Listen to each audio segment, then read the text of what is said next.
Mes parents ont fait emménager leur futur gendre dans ma maison. Maman a ricané, il est temps qu'un vrai homme prenne les choses en main.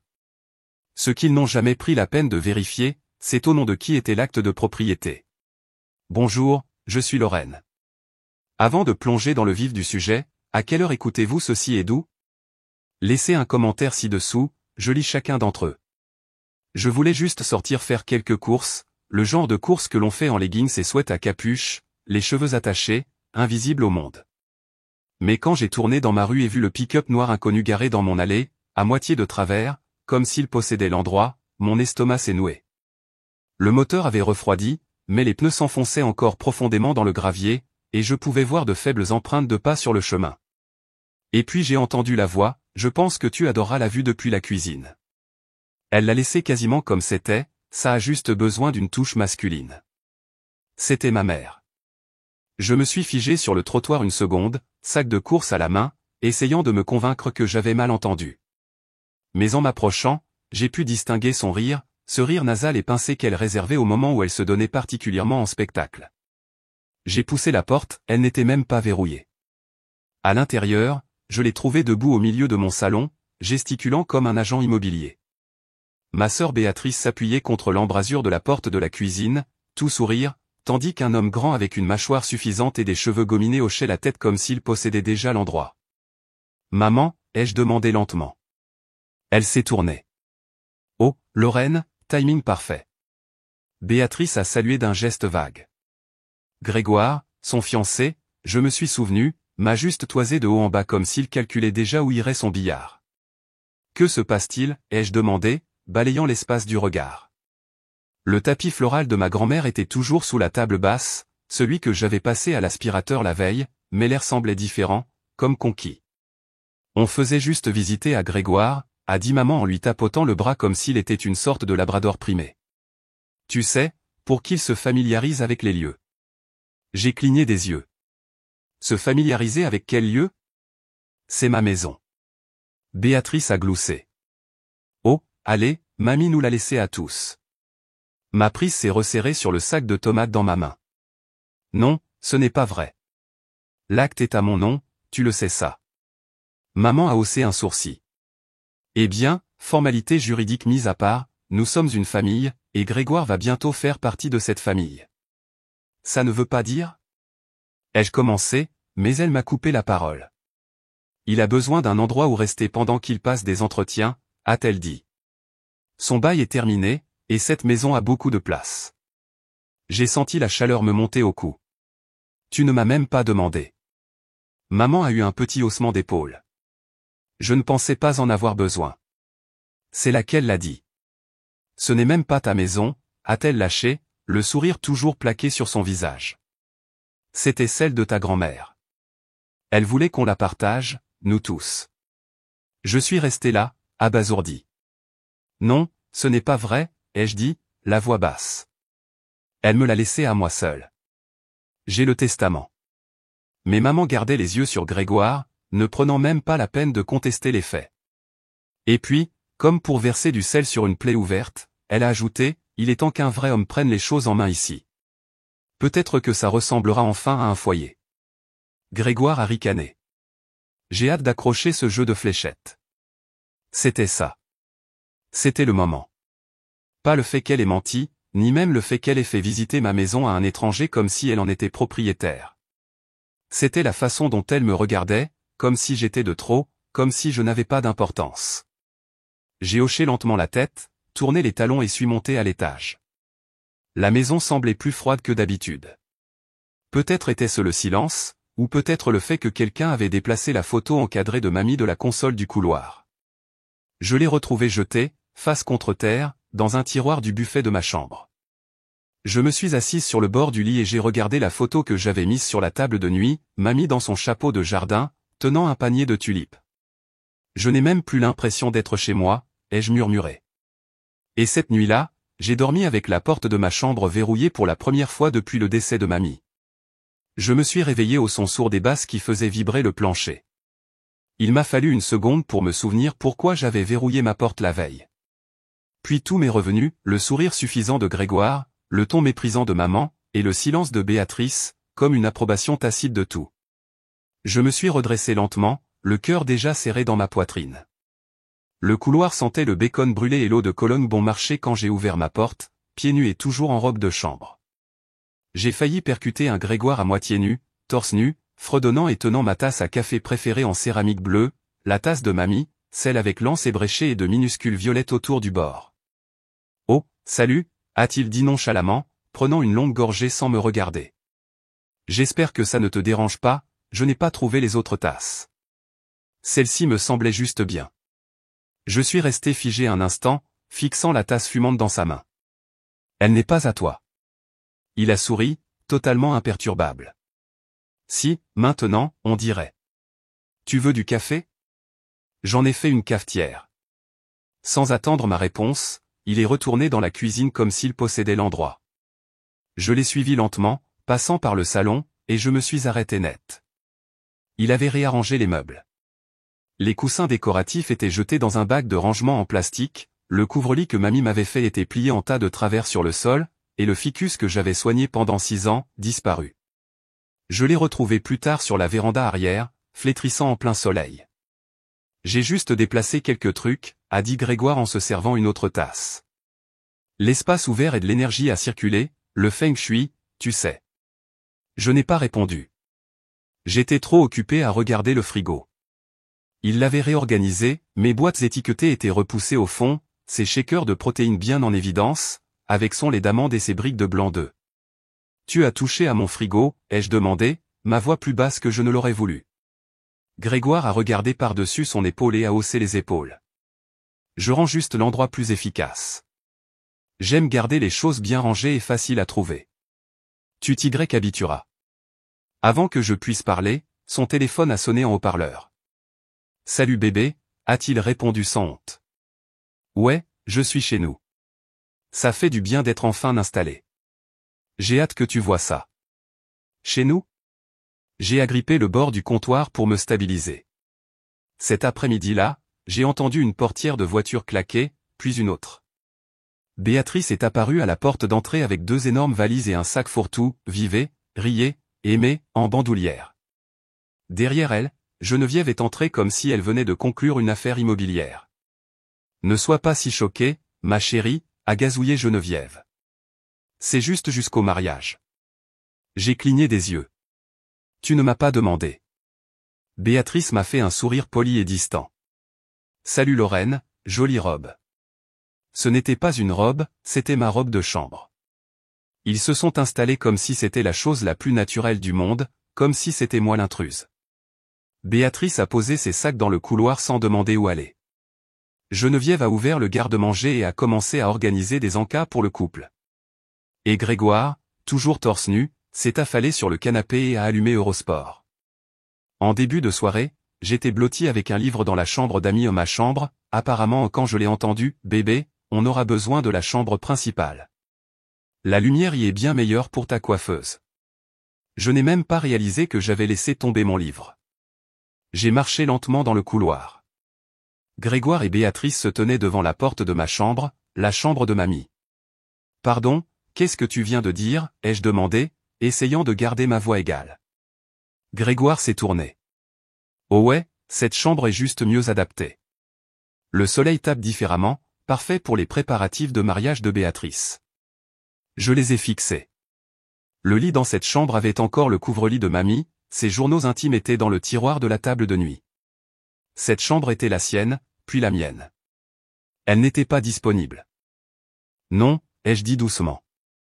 Geneviève est sortie de la cuisine, s'essuyant les mains sur un torchon. « Oh Lorraine, ne sois pas si dramatique. Ce n'est qu'une chambre. Ta sœur va se marier, laisse-la profiter de l'espace. » Elle n'a pas demandé. Elle n'en avait pas besoin, a répondu Geneviève, le ton sec. Tu es toujours si territorial. Territorial ? Je suis resté immobile pendant que Béatrice se faufilait devant moi et ouvrait la porte de ma chambre. Elle a halté. Oh waouh, c'est parfait. Ma poitrine s'est serrée en la regardant entrer comme si c'était une suite d'hôtels qui l'attendait. Plus tard dans la nuit, j'étais assise sur le parquet de ce qui était autrefois mon sanctuaire, les genoux relevés, les bras enroulés autour d'eux. Dans une main, je serrais l'acte de propriété à mon nom, dans l'autre, je tenais le testament de mamie, notarié, signé, rangé dans mon tiroir toutes ces années, juste au cas où. Ils pensent vraiment que je vais tout leur céder, n'est-ce pas, ai-je murmuré. Il n'y eut pas de réponse, juste le son étouffé des rires provenant de la chambre principale, ma chambre. J'ai essuyé ma joue avec la manche de ma robe de chambre, puis j'ai atteint le tiroir du bas où je gardais des choses que je n'avais pas touchées depuis les funérailles. L'air à l'intérieur sentait encore faiblement les sachets de lavande. J'ai sorti un dossier, épais et jauni par le temps. Il était temps de se souvenir qui avait réellement construit cette maison, et à qui elle l'avait laissée. Ce matin-là, je me suis glissé hors du lit avant que le soleil ne se lève complètement. Le couloir était sombre, mais la maison bourdonnait déjà d'activité. Un faible vrombissement mécanique vibrait à travers le plancher, suivi du cliquetis métallique indubitable contre le plâtre. J'ai resserré ma robe de chambre et me suis dirigé vers le salon. Grégoire se tenait au centre de mon mur, perçant des chevilles pour une télévision à écran plat. Des bidons de peinture bleu marine et des boîtes Ikea non ouvertes encombraient le couloir. L'odeur de cuir synthétique et de sueur de bois flottait lourdement dans l'air. Je me suis appuyé contre l'embrasure de la porte, les bras croisés. « Bonjour », a-t-il dit sans détourner le regard de son niveau. J'ajoute juste quelques améliorations. Ma mâchoire s'est crispée, mais j'ai gardé ma voix douce. « Tu as demandé d'abord ?» Il s'est tourné, un demi-sourire, la sueur perlant sur sa tempe. Je pensais qu'on était d'accord que c'est à nous tous maintenant. Ça a du sens de moderniser l'espace. Nous. Je suis parti avant de dire quelque chose que je ne pourrais pas retirer. Dans la cuisine, ma tasse préférée, celle en céramique faite à la main avec une anse en forme de colibri, avait disparu. À sa place, il y avait une monstruosité élégante en acier inoxydable estampillé G&B. Le café bouillonnait dans une nouvelle machine numérique que je n'avais jamais vue auparavant. J'ai ouvert la poubelle pour jeter une serviette en papier usagé et j'ai vu quelque chose plié net entre une boîte à pizza et un emballage plastique. Un reçu. Par habitude, je l'ai déplié, 1400 €, meubles, décoration, payé par Béatrice et Grégoire, adresse de livraison, la mienne. Je n'ai pas scié, j'ai juste sorti mon téléphone, pris une photo et ouvert un nouveau message à mon avocate. Sujet, documentation. Je ne l'ai pas envoyé tout de suite, je l'ai juste sauvegardé dans les brouillons. Mais j'avais tapé chaque mot. Vers 15 heures, alors que je pliais du linge à l'étage, j'ai entendu la porte d'entrée s'ouvrir brusquement. « Où veux-tu le deuxième sac, bébé ?» La voix de Béatrice a résonné comme si elle possédait les murs. Une seconde plus tard, Geneviève est apparue devant ma porte sans frapper. Elle avait les bras croisés, ce même ton faussement doux qu'elle utilisait quand j'étais petite et qu'elle cachait quelque chose. « Béatrice emménage », a-t-elle dit. Juste jusqu'au mariage. Ne rends pas les choses difficiles. Je l'ai regardée droit dans les yeux. Personne ne m'a demandé. Elle a ricané. Lorraine, ne sois pas si territoriale. Ce n'est pas comme si tu utilisais tout cet espace. Béatrice a passé la tête derrière elle, portant des talons dans mon couloir en moquette. Salut Lorraine, a-t-elle gazouillé. Tu as un goût si désuet. J'ai hâte de lui donner un peu de peps. Je n'ai pas répondu. Au lieu de cela, je suis descendu, j'ai ouvert une fenêtre et j'ai laissé l'air froid me frapper le visage. J'avais juste besoin de 5 minutes pour me souvenir que je n'étais pas invisible. Ce soir-là, alors que je terminais une marmite de soupe aux lentilles, plus par habitude que par faim, Geneviève a débarqué en trompe dans la cuisine. Des invités arrivent, a-t-elle annoncé. Dîner de famille. Oncle Richard, tante Marie, les cousins, tous. J'ai marqué une pause, la louche à mi-chemin du bol. Ce soir? Oui, et ce sera génial pour Béatrice et Grégoire de montrer leur nouvelle maison. Je me suis tourné lentement pour lui faire face. L'heure. Elle a tressailli, à peine. Tu sais ce que je veux dire. Ne gâche pas ça pour tout le monde. À 19 heures, la maison bourdonnait de conversations, de tintements de verre et de l'odeur des bougies achetées en magasin que Béatrice avait allumées dans chaque pièce. Je suis resté près de la cuisinière. Personne ne m'a demandé si je voulais rejoindre le cercle des buveurs de vin. Personne n'a même regardé dans ma direction, sauf s'ils avaient besoin d'être resservis. Quand j'ai tendu une serviette propre à tante Marie, elle m'a souri et a dit « Waouh, Béatrice et Grégoire ont fait des merveilles avec cet endroit. Ça ne ressemble même plus à la façon dont Lorraine le tenait. » J'ai hoché la tête. Je ne m'y attendrais pas, ils ont ri comme si j'avais fait une blague. J'ai remué la soupe et cligné des yeux avec force. Geneviève a levé son verre plus tard et a dit, à Béatrice et Grégoire, leur premier vrai pas vers une vie partagée. Applaudissements. J'étais toujours en tablier, tenant un torchon usagé, le cœur battant dans mes oreilles. Plus tard dans la nuit, alors que les rires résonnaient du salon et que Béatrice jouait les DJ depuis son téléphone, j'étais assise en tailleur sur le sol de ma chambre. Le même sol que je passais à l'aspirateur tous les samedis depuis le décès de mamie. J'ai regardé autour de la pièce, le couvre-lit de ma grand-mère toujours plié sur le banc, le doux bourdonnement de la même lampe qui se trouvait autrefois à côté de son fauteuil de lecture. Aucun d'eux ne me voyait plus. Ils ne voulaient pas. Je n'étais pas l'hôtesse, j'étais laide. Mais je n'ai pas crié. Je ne me suis pas battu. Au lieu de cela, j'ai ouvert mon ordinateur portable, me suis connecté à mon compte immobilier et j'ai rédigé un message. Sujet, demande discrète mise à jour du statut de la propriété. Je l'ai relu 2 fois, puis j'ai survolé, envoyé, avec le curseur. Et puis j'ai cliqué. Le temps qu'il se resserre du chez Essekak et rit comme s'il possédait les murs autour d'eux, j'avais déjà envoyé l'email. Celui qui a tout déclenché. Le lendemain matin, juste avant que le soleil n'atteigne le faîte du toit des voisins, je suis sorti. La rosée s'accrochait à mes pantoufles et les hortensias que j'avais plantées au printemps dernier commençaient à s'ouvrir, bleues comme de la porcelaine craquelée. Je berçai une tasse chaude de café noir dans mes 2 mains, pris une inspiration et envoyai un court message à mon agente immobilière, prête à avancer. Restez discrète. Il dormait encore. Béatrice avait un service tardif et Grégoire avait généralement besoin de 3 réveils justes pour émerger.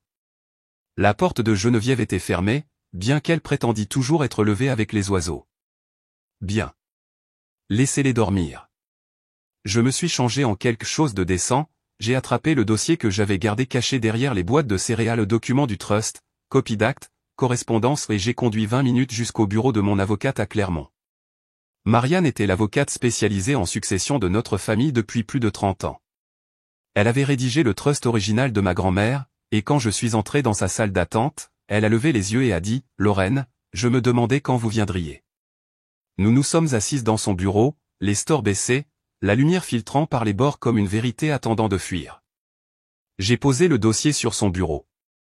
J'ai besoin de savoir s'ils ont un quelconque droit sur la maison, ai-je dit. Geneviève agit comme si c'était la sienne, et maintenant mon neveu et sa femme y vivent sans demander. Marianne a chaussé ses lunettes de lecture et a commencé à feuilleter les documents. 5 minutes plus tard, elle s'est arrêtée, a souri faiblement et a poussé une page vers moi. Cette maison, a-t-elle dit en tapotant doucement le paragraphe surligné, a été placée dans un trust irrévocable à votre nom uniquement. Votre grand-mère s'en est assurée. Votre mère n'est pas bénéficiaire. Personne d'autre ne l'est. Je me suis rassise.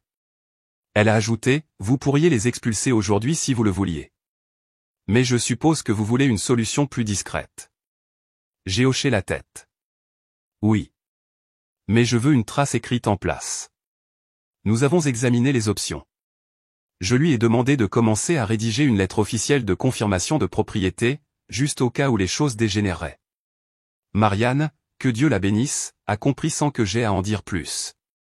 Au moment où j'ai quitté son bureau, j'ai senti quelque chose changer. Pas de la colère, pas même du soulagement. Juste de la clarté.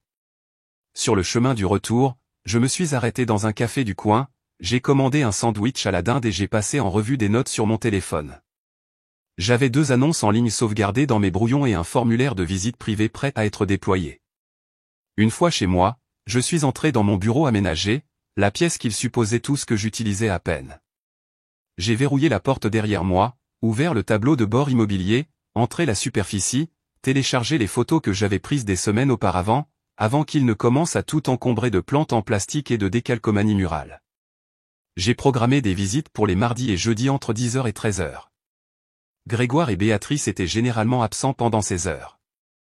J'ai sélectionné, pas de panneau à vendre, contact discret uniquement, et j'ai laissé une note à mon agente immobilière, Diane, veuillez sélectionner les acheteurs avec soin. Je veux une transaction propre et respectueuse. Puis j'ai cliqué sur « Publier ».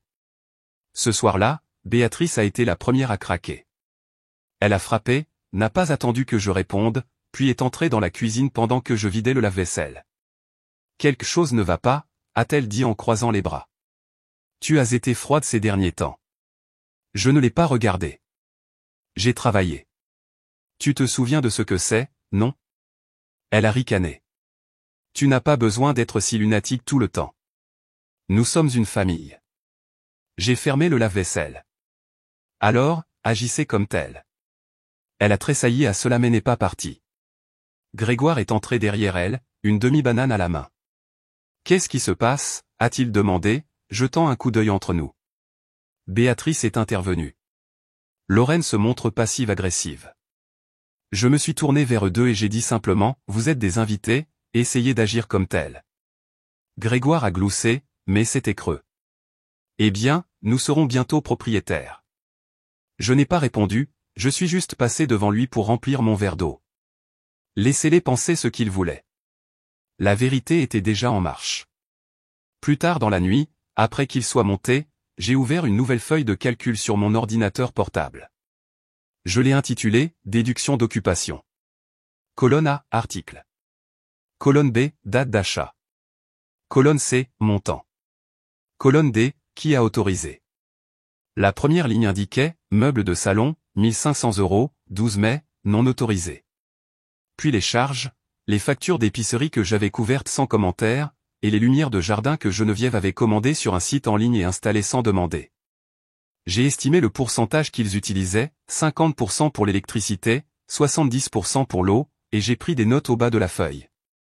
J'ai tapé « à déduire du produit final », le cas échéant. Puis j'ai sauvegardé dans un dossier intitulé « Facture » et j'ai fermé le couvercle de mon ordinateur portable. La maison était calme pour l'instant. Mais le lendemain matin, quand j'ai ouvert la porte pour laisser entrer la brise, je me suis figé. Un homme en coupe-vent beige se tenait sur mon porche, un presse-papier dans une main, un appareil photo réflexe numérique dans l'autre. « Bonjour », a-t-il dit avec un sourire amical. « Je suis ici pour la visite privée. » Je n'ai même pas tressailli quand j'ai ouvert la porte ce matin-là et vu une femme en blazer impeccable, presse-papier à la main et un appareil photo en bandoulière. J'ai simplement souri et me suis écarté. « Bonjour », ai-je dit, la voix légère. « Entrez donc. Nous commencerons par le jardin. » L'odeur de lavande flottait à travers la moustiquaire ouverte alors que je la conduisais devant la cuisine, sur le chemin de pierre que j'avais posé moi-même l'année après la mort de mamie. La lumière matinale filtrait à travers l'érable au-dessus, tachetée sur le jardin d'herbes aromatiques. Il reçoit un excellent soleil jusqu'à environ 11 heures, ai-je dit en montrant le basilic et le thym qui débordaient des jardinières. Si vous aimez cuisiner, c'est un rêve. Elle a hoché la tête, griffonné une note, puis pris quelques photos. Derrière elle, j'ai surpris le plus léger mouvement dans le rideau de la fenêtre de la cuisine. Je connaissais cette silhouette. Béatrice, qui regardait. Elle se prélassait depuis des semaines comme si cet endroit était déjà à elle. Mais elle n'avait pas lu les petits caractères, ni aucun caractère d'ailleurs. Au cours des jours suivants, j'ai gardé les visites discrètes, programmées tard le matin ou en début d'après-midi, quand je savais que Béatrice et Grégoire seraient à la salle de sport ou en train de prendre leurs interminables lattes. L'agente immobilière et moi avons tout coordonné par email et SMS. Pas de panneaux à vendre, pas de prospectus, juste un mouvement silencieux. Ça a presque marché. Jusqu'à mercredi. J'étais à l'étage en train d'organiser des documents quand j'ai entendu la porte s'ouvrir et la voix polie d'un homme, l'un des acheteurs potentiels précédents, dire « Oh, vous devez être la sœur. Lorraine a dit que vous seriez partie d'ici juin. » Silence. Puis la voix de Béatrice, tranchante comme du verre brisé, « Excusez-moi. Le temps que j'arrive en bas, l'homme était parti. » La porte était entr'ouverte et Béatrice se tenait dans le couloir, tremblante, non pas de peur, mais de fureur. « Tu as mis la maison en vente ? Tu la vends ? » Je n'ai pas répondu. Je suis juste passé devant elle jusqu'au réfrigérateur, j'ai attrapé une bouteille d'eau et j'ai bu une gorgée. « As-tu la moindre idée de ce que tu fais ?» a-t-elle lâché. « C'est notre maison de famille. »« Non », ai-je dit, la regardant enfin. C'était celle de mamie. Maintenant, c'est la mienne. Cette nuit-là, les cris ont commencé. Geneviève a fait irruption dans ma chambre comme si elle en avait tous les droits, sans prendre la peine de frapper. Son visage était rouge, une mèche de ses cheveux auburn teint collée à son front. Es-tu complètement folle, a-t-elle aboyé. C'est l'avenir de Béatrice. Ça devait être sa maison. Je me suis levé lentement, le pouls régulier. J'avais répété ça. Sans un mot, j'ai attrapé le dossier bleu marine sur mon bureau et l'ai ouvert à la page marquée d'un post-it jaune. Puis je le lui ai tendu. Ceci est l'acte de propriété, ai-je dit, et le trust. Irrévocable. Transféré à moi intégralement au décès de mamie. Vous n'y avez jamais eu accès. Ni Béatrice, ni personne d'autre. Elle l'a fixé un instant, puis s'est assise lourdement sur le bord du lit. Béatrice et Grégoire sont apparus dans l'embrasure de la porte. Maman, a murmuré Béatrice. Geneviève a levé les yeux, mais son expression avait changé. Fini la domination habituelle, elle s'était flétrie en quelque chose comme de l'incrédulité. J'ai repris le dossier et l'ai tourné à la dernière page. Voulez-vous que je le lise à voix haute, ai-je demandé. Non par cruauté, mais par clarté. Personne ne m'a arrêté. Conformément aux stipulations légales du trust de la famille Cole, cette propriété ne sera ni transférée, ni louée, ni occupée sans le consentement écrit de l'unique héritière, Lorraine Annette Cole. J'ai marqué une pause, puis j'ai levé les yeux. Béatrice a cligné des yeux vers moi comme si je venais de parler une langue étrangère. Grégoire s'est passé une main dans les cheveux. Tu aurais pu nous le dire. J'ai essayé, ai-je dit, la voix basse, mais vous n'avez jamais écouté. Personne n'a rien dit, alors j'ai posé le dossier sur la table de la salle à manger, juste à côté d'une tasse de café à moitié bu de Béatrice. La journée portes ouvertes et dimanche, ai-je ajouté. Vous voudrez avoir vidé les lieux d'ici midi. Puis j'ai tourné les talons et suis monté à l'étage. Il n'y a pas eu de claquement de porte, pas d'insulte finale. Juste le son d'eux, figés sur place, comme des statues faites de mauvaises décisions et de sentiments de droit. Cette nuit-là, j'ai dormi les fenêtres ouvertes, et le matin, les offres avaient déjà commencé à affluer. Au moment où ils ont réalisé que j'étais sérieuse, les offres avaient déjà commencé à affluer. J'avais 3 rendez-vous pour une deuxième visite alignée, une offre au comptant au prix fort sur la table, et un autre investisseur arrivant de Lyon juste pour visiter l'endroit. Je me suis versé une tasse de café frais alors qu'un couple descendait du porche d'entrée, rayonnant. La femme s'est tournée, tenant la main de son partenaire.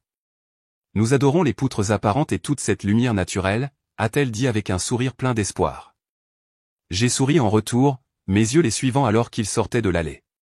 Elle aimait aussi ces poutres. Ma grand-mère a construit cet endroit de ses propres mains. Alors que la porte se refermait avec un déclic, j'ai laissé échapper un lent soupir. Je n'avais pas dit ça à voix haute depuis longtemps.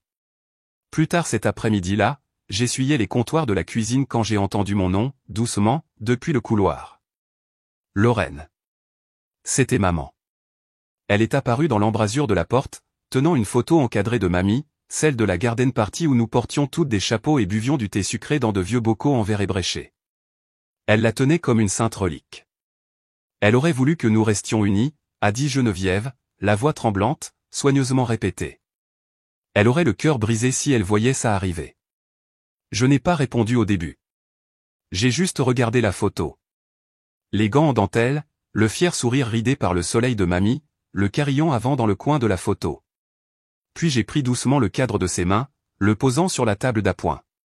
Alors tu aurais du temps souvenir avant de céder ma chambre à des étrangers, ai-je dit doucement.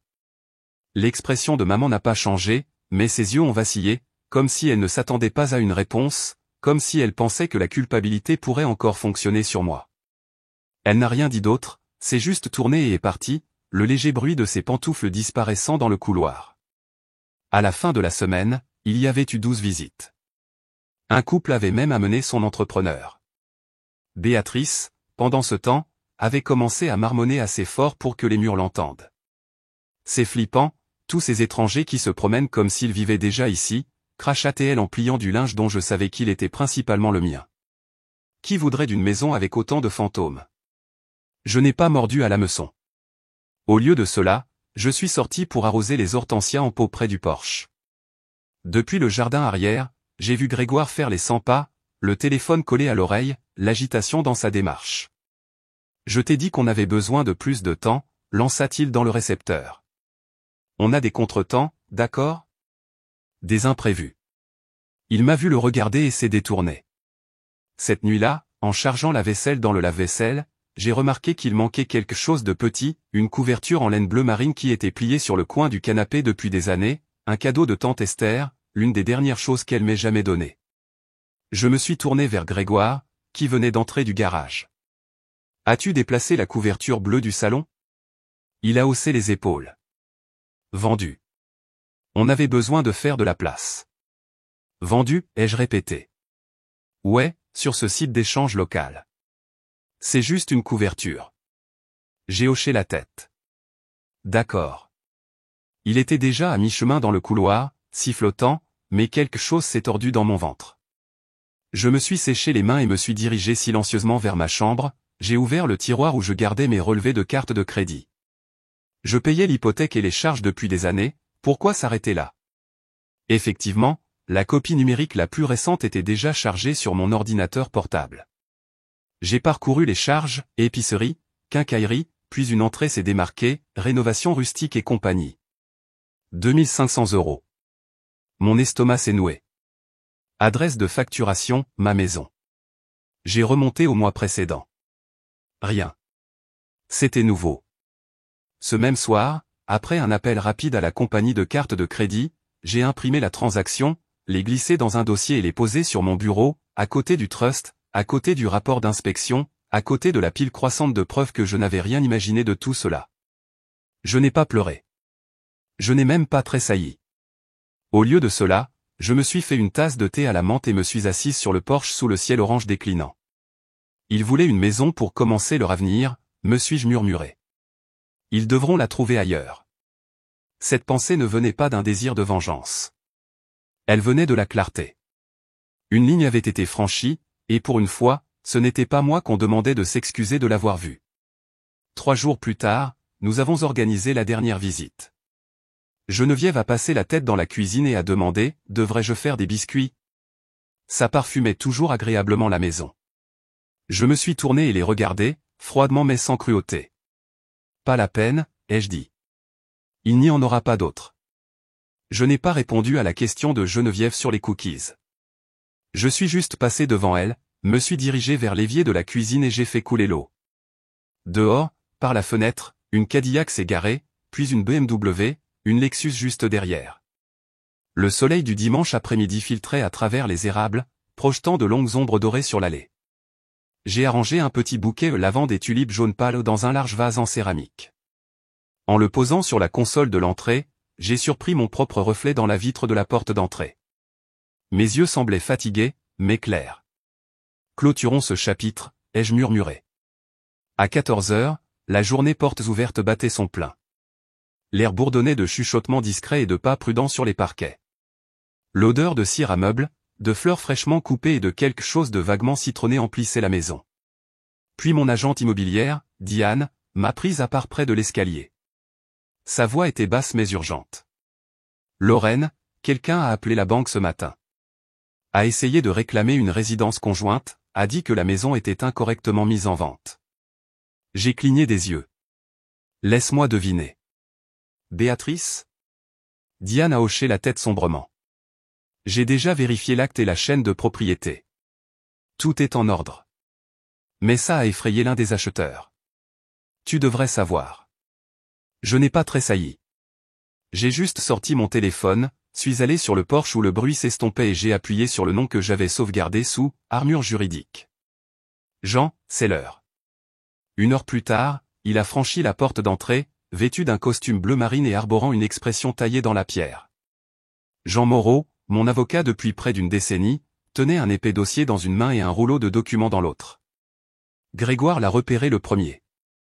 Il est sorti de la véranda, gonflé comme un coq. Vous ne pouvez pas débarquer ici et nous jeter dehors. C'est aussi notre maison. Jean a haussé un sourcil et n'a même pas arrêté de marcher. En fait, dit-il froidement, vous êtes en situation d'intrusion depuis plusieurs semaines. Devons-nous clarifier cela maintenant, ou préférez-vous que j'implique le shérif? Béatrice a émergé derrière Grégoire, la mâchoire serrée. Lorraine, c'est insensé. Tu ruines la famille. Je me suis tourné lentement, croisant les bras. Non, Béatrice. C'est toi qui as fait ça. Je ne fais que nettoyer. Jean s'est éclairci la gorge, puis a déroulé le document et a commencé à lire « Ordre de cesser et de s'abstenir ». Avec effet immédiat, Béatrice Reyes et Grégoire Holloway doivent quitter les lieux. Vous n'êtes pas sur l'acte de propriété, vous n'êtes pas des locataires enregistrés. Vous n'avez aucun droit légal de résider ici ou d'interférer avec sa vente. Une vague de silence a parcouru la foule d'acheteurs potentiels. Un homme près de la cheminée a poussé un léger sifflement et a donné un coup de coude à sa femme. Option dramatique incluse, murmura-t-il. Elle a gloussé. Le visage de Grégoire s'est assombri. Tu penses que ça te fait paraître intelligente, Lorraine? Tu penses que ces gens se soucient de ton petit coup monté juridique? Je pense, dis-je, la voix calme et égale, que ces gens se soucient de l'honnêteté. Ce qui, si je me souviens bien, n'est pas ton domaine d'expertise. La bouche de Béatrice a tressailli. Elle l'a ouverte, sans doute pour lancer une autre accusation, mais Jean a parlé avant qu'elle ne le puisse. Vous avez 10 minutes pour rassembler tout ce qui vous appartient légalement. Cela n'inclut pas le linge de maison, les ustensiles de cuisine, ou ce vase décoratif que vous avez emprunté à la suite d'invités de Lorraine. Pour une fois, Béatrice n'a pas discuté. Elle s'est tournée et a filé dans le couloir. Grégoire l'a suivie, marmonnant des jurons à voix basse. Je suis resté planté près de la porte d'entrée, les bras toujours croisés. Diane m'a fait un petit signe de tête rassurant, puis s'est retournée pour apaiser l'expérience des acheteurs restants. 15 minutes plus tard, Grégoire et Béatrice sont revenus dans l'entrée, chacun avec un petit sac de sport. Béatrice serrait son téléphone comme si c'était de l'oxygène. « J'espère que tu es heureuse », cracha-t-elle. « Tu as fait de ça un spectacle public. »« Je ne suis pas heureuse », ai-je répondu, mais je n'ai plus honte. Il y a une différence. Grégoire a ouvert la porte. Béatrice a hésité, juste un souffle, puis l'a suivi sans un autre mot. Ils ont descendu lentement le chemin, comme s'ils s'attendaient à ce que je les rappelle. Je ne l'ai pas fait. J'ai attendu que leur voiture disparaisse au bout de la route avant de me retourner vers la maison. Des acheteurs déambulaient encore. Diane avait détourné leur attention vers le patio arrière et le jardin, les éloignant doucement du drame qui s'était déroulé quelques instants plus tôt. Je me tenais dans le hall d'entrée, laissant le calme m'envahir. Vous m'avez utilisé, ai-je murmuré à l'espace vide. Vous m'avez volé, et vous pensiez que j'allais juste laisser passer. Mais je ne l'avais pas fait. Pas cette fois. Plus tard dans la soirée, quand la maison s'est vidée et que le crépuscule s'est installé, Diane m'a apporté les documents. Elle les a posés doucement sur l'îlot de cuisine, à côté d'un verre de vin et d'un stylo. Tu es prête? J'ai hoché la tête. Ce soir, ai-je dit. Nous signons. Demain matin, cette maison ne m'appartiendra plus. J'ai appuyé le stylo sur la première page. Mais pour la première fois depuis des années, je me sentirai enfin chez moi. Je n'ai pas beaucoup dormi cette nuit-là. Pas à cause du stress, mais à cause de la clarté. Celle qui aiguise vos pensées comme du verre, propre et tranchant. Juste avant l'aube, j'ai préparé une tasse de café en silence, me suis assise à l'îlot de cuisine une dernière fois et j'ai laissé le silence s'installer autour de moi. Les papiers étaient signés. La maison n'était plus à moi. À 8h30, j'étais debout devant la porte d'entrée, valise à la main. J'ai marqué une pause, laissant mes doigts tracer la rainure dans le cadre en bois, celle que Grégoire avait éraflée des années auparavant en emménageant un canapé qu'il insistait pour garder. Drôle comme quelque chose de si petit peut survivre à la personne qui l'a rendu important. J'ai tiré la porte derrière moi. Sans hésitation. Je n'ai pas regardé en arrière. L'agente immobilière s'était arrangée pour que je dépose les clés au bureau sur la grande rue, à seulement 15 minutes de marche. Je ne voulais pas qu'on me conduise. J'avais besoin de cette marche. Chaque pas semblait enlever une couche de mon ancienne vie. Il faisait chaud pour un lundi matin de fin septembre. La lumière du soleil tombait par plaques sur le trottoir, les bus scolaires passaient en grondant, et un chien aboyait après un écureuil depuis un porche auquel je faisais autrefois signe. Le quartier n'avait pas beaucoup changé, mais moi si. Quand j'ai atteint l'agence immobilière, je suis entré et me suis approché de la réception. Je suis ici pour laisser les clés, ai-je dit en tendant l'enveloppe étiquetée. Une femme est sortie du couloir en souriant, fin de trentaine peut-être, ses boucles tirées en un chignon soigné. Lorraine, demanda-t-elle. J'ai hoché la tête. Elle a tendu la main. Je suis Sophie, la nouvelle propriétaire. Il m'a fallu une seconde pour réaliser. Oh, bonjour. Félicitations. Elle a penché la tête. Vous ne vous souvenez probablement pas de moi. Il y a des années, vous avez donné une conférence au foyer pour femmes de Val-Fleury. J'y étais avec ma fille. Vous avez dit quelque chose qui m'est resté. Vous avez dit, la survie n'est pas honteuse. Restez silencieuse l'est. Je ne l'ai jamais oublié. Mes yeux se sont remplis de larmes de façon inattendue. C'est vous l'acheteuse. Elle a hoché la tête. Nous économisions depuis longtemps. Quand j'ai vu l'annonce, je ne sais pas, ça m'a semblé juste. Un rire m'a échappé, mi-étonnement, mi-grâce. On dirait que la vie sait bien régler ses propres affaires. Nous avons parlé un peu des couleurs de peinture, du jardin, de la lumière dans la cuisine le matin. Elle a dit que sa fille était maintenant à l'université. Je l'ai félicitée. Puis, sans cérémonie, je lui ai remis les clés. En sortant à nouveau dans la rue, j'ai senti quelque chose se desserrer dans ma poitrine, comme un nœud dénoué. Je suis passé devant le café local où Béatrice et moi partagions des muffins quand elle faisait semblant de s'en soucier. Devant le parc où Grégoire m'avait autrefois apporté des fleurs bon marché de station-service, mais à l'époque, je pensais qu'elles signifiaient quelque chose. Je suis passé devant la librairie où je m'étais caché pendant mes semaines les plus sombres, les livres avaient toujours été plus gentils que les gens. C'était étrange combien de versions de moi-même avaient arpenté ces trottoirs. L'épouse obéissante, la sœur réduite au silence, la fille invisible. Et maintenant, aucune de ces choses. Juste Lorraine, sur ses deux pieds. À midi, j'étais de retour au petit studio que je louais discrètement depuis des mois. Geneviève m'avait aidé à le meubler. Tu as besoin d'un sanctuaire, avait-elle dit la nuit où elle avait apporté une courte pointe faite à la main et une bouteille de rouge. Mais aujourd'hui, je ne m'installais pas. J'avais un rendez-vous à la campagne, à 2 heures de route. J'ai conduit dans un silence confortable, laissant les couleurs de l'automne défiler. Les arbres commençaient à virer alors, au rouge, un peu de vert tenace s'accrochant encore. Tout comme moi. La propriété était modeste, une étendue de 2 hectares nichée derrière une rangée d'arbres, non loin d'un lac. La cabane qui s'y trouvait maintenant était vieille et vide, mais je n'avais pas besoin de beaucoup. Je rencontrai un entrepreneur, quelqu'un que Geneviève avait recommandé. Il m'a accueilli à la barrière, presse-papier à la main. Alors, qu'est-ce qu'on construit, a-t-il demandé. J'ai pris une profonde inspiration. Pas un refuge, ai-je dit. Plutôt une retraite.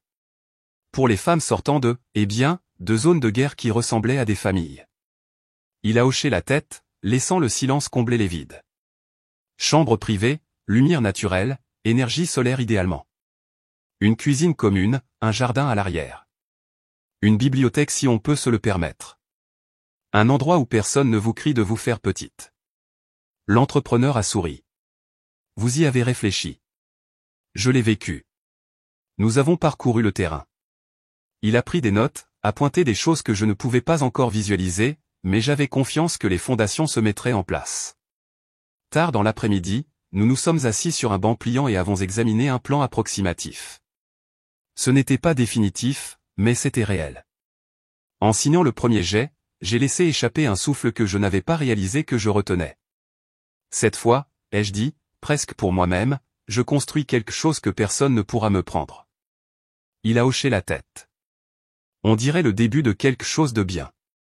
En rentrant, alors que le crépuscule s'installait, je ne me sentais pas fatigué. Je me sentais légère. Pour la première fois depuis longtemps, mon avenir n'était pas quelque chose à survivre. C'était quelque chose que j'avais le droit de choisir.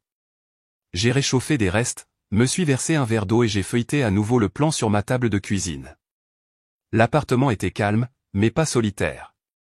Il y avait une différence. Puis, juste au moment où je rinçais ma tasse, un coup a résonné à la porte. Il était trop tard pour les livraisons. Je n'attendais personne. Je me suis séché lentement les mains, me suis dirigé vers la porte et l'ai ouverte.